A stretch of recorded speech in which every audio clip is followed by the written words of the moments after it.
Hey, Heather from Hooked on Pickin here. I want to offer you a motivational moment to help you keep going on your reseller business. I get discouraged sometimes, and these things help me. I know they will help you too. So let's get motivated. Hey, Heather from Hooked on Pickin here.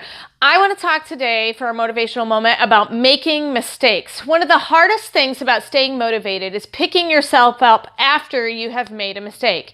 I want to share with you some of my biggest mistakes and how I kept going to keep going on my business. So I will start with my small mistakes, and then I'm going to gradually ramp up to the ones that had the biggest consequences. So number one, probably the most common mistake that I make is usually in shipping. And it can be seen in various different ways. So you can have broken items. Either they were broken before you sent them and you were unaware, or hopefully you were unaware, or they can be broken while shipping. They could be the wrong size. The customer didn't receive the right package. The customer didn't want it. And then there's also the fun scammers. And so these are some things I just wanted to talk to you about. When you're first starting out, mistakes can be hugely devastating. I mean, you're looking for every little tiny penny. And if you lose shipping because you made a mistake, that $5 can be devastating, especially when you're starting out. Usually when I get messages that say that I did something wrong, immediately I'm defensive. I didn't do anything wrong. Can't be. Because I never make mistakes, right? That's what's going through our head, right? We won't say it out loud, but that's really what's going through our head. We will definitely always point the finger at the customer, and we never want to point the finger at ourselves. In life, we all make mistakes. It's just a fact. Mistakes happen, all right? Whether it's intentional or unintentional, and most of the time in the reseller world, a lot of times it's unintentional, because the last thing you want to do is send something horrible to a customer. But we're not to let those mistakes define us. I will admit I have made some mistakes that were more costly than others, but we need to use those mistakes to realize that we can become better from them. In Proverbs 28:13 and 14, whoever tries to hide his sins will not succeed, but one who confesses his sins and leaves them behind will find mercy. Happy is the one who always fears the Lord, but the person who hardens his heart to God will fall into misfortune. Well, I tell you right now, in the reseller world, misfortune is not the word that I want to describe my reseller business. Don't dwell on your mistakes, all right? You need to learn from them. That one mistake does not define who you are and who you are as a reseller and how your business is, okay? Mistakes happen. Proverbs 16:8 says, better to gain a little with righteousness than to gain much with injustice. Run your business with integrity and realize that you must cater to the customer. After all, they're the ones that actually are paying your paycheck. So now that we've talked about basically shipping mistakes, I'm going to talk about listing mistakes. So number two of my mistakes that I most commonly make are listing mistakes. And there'll be various different things that I do in listing mistakes. I'll list the wrong size. I'll list the wrong condition. I'll list the wrong quantity. I will list the wrong details about them. There's a lot of times I'll cut and copy into multiple different platforms, and sometimes I leave old information from the wrong item on there. That has happened to me. What happens is basically I'll get in a hurry, all right? Usually I'm rushing and not paying as close of attention, and I need to make sure that I'm paying close attention.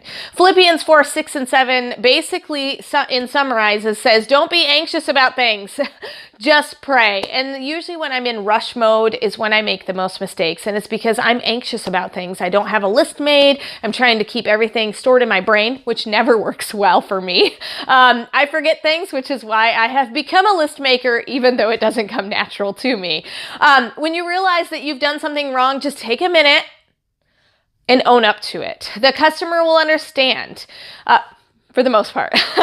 It's better than trying to force them into a product that they didn't even order nor did they want. I'm not going to send a size 12 pair of shoes to somebody who, ordered a 13 just because it was my mistake. And so just make sure you own up to it. Treat them as you would want to be treated, only a little bit better. That always goes over well. The definition of insanity is doing the same thing over and over and over again, thinking that you're going to get a different result. Make this business stand above the rest. Make your character as a business person stand out above the rest. My favorite verse on this topic is Philippians 4:8. It is true, whatever is honorable, whatever is just, whatever is pure, whatever is lovely, whatever is commendable, if there is any excellence, and if there is anything worthy of praise, think about these things. I even have it hanging above my desk so that I'll remember it.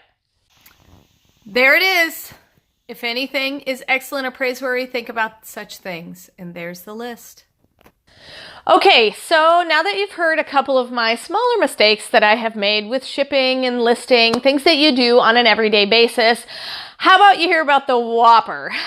This one did the most damage in my financial situation and also kind of shocked me back into reality. So there was a time in my business that I just decided, you know what? I'm done. I don't want to do this anymore. It's frustrating. I feel like all I'm doing is spinning my wheels. I don't know where I'm going with this. It was just very, very hard. I wanted to quit. So I did for a while. I still had stuff listed on eBay. I was still sending things into Amazon, but in my brain, I was done. I had quit. So I stopped looking at my Amazon notifications. I stopped looking at my emails. I stopped shipping things in a timely manner on eBay. And you know what? I just didn't want to do it. I simply got lazy. It's not that I wanted another job. I just didn't want to do any job.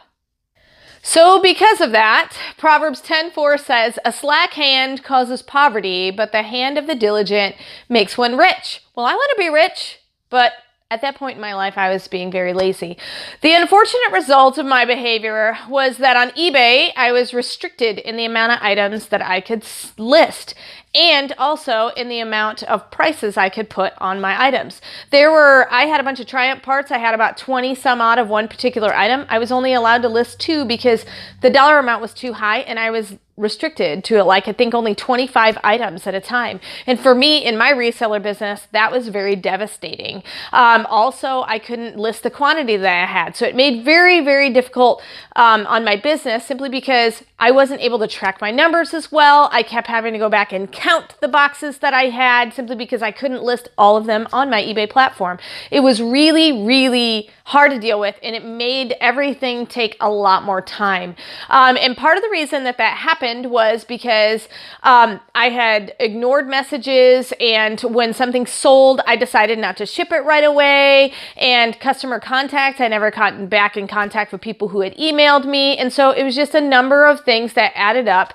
And the problem is when I started really going crazy on my business, those things hit me later on. So I was really very active in my business.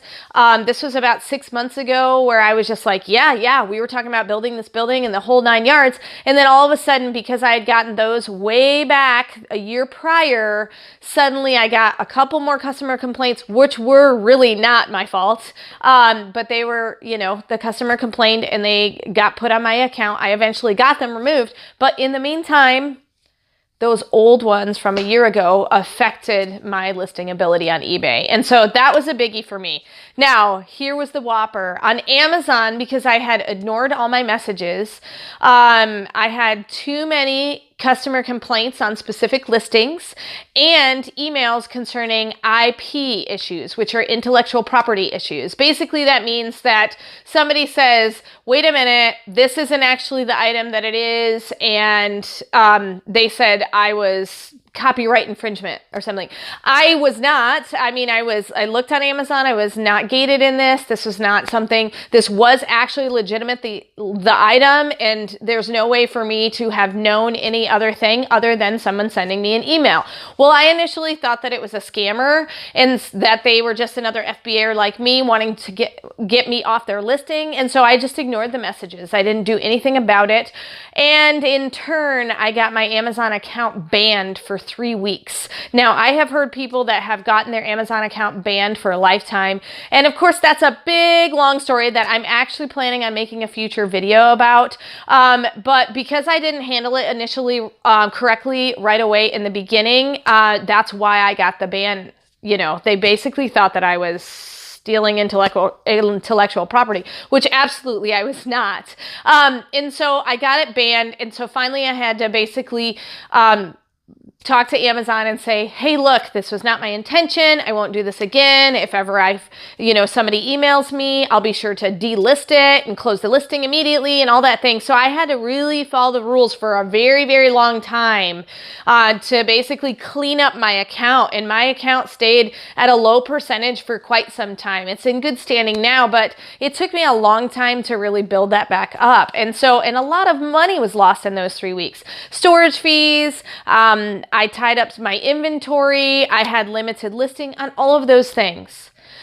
I really wanted to quit. I was devastated. I even looked for another job and I couldn't get hired anywhere. But I know now that that was the Lord closing the door, knowing that this was going to be the best case opportunity for me to work and also to bring this information to you. He had something bigger for me than I had planned. And so I needed to just start working hard. And so before sin ever came into the world and made it difficult to work, Genesis 2:15 says, the Lord God took man, put him in the Garden of Eden and to work it and keep it. And as you know, sin didn't enter the world until Genesis 3. It just got a lot harder after the fall happened. Basically, I realized my mistakes and decided to work hard on correcting them and do an even better job than I did before. If we don't learn and grow from our mistakes, we'll never become better and we are doomed to make the same exact mistakes again. Ephesians 4:22-24 says, put off your old self, which belongs to your former manner of life and is corrupt through deceitful desires, and be renewed in the spirit of your minds, and put on the new self, creating after a likeness of God in true righteousness and holiness. We must put away our old ways and put on new, different, better habits. And that's what these mistakes have done for me. Don't let the mistakes overwhelm you. Don't let them paralyze you. Don't let them hold you captive. Learn from them and grow from them and become a better business person, and then sell, sell, sell. I hope you've been encouraged by my mistakes and how I grew from them, and I hope you can learn from them also so that you don't have to make the same ones. Stay motivated, and remember, in the end, Jesus wins.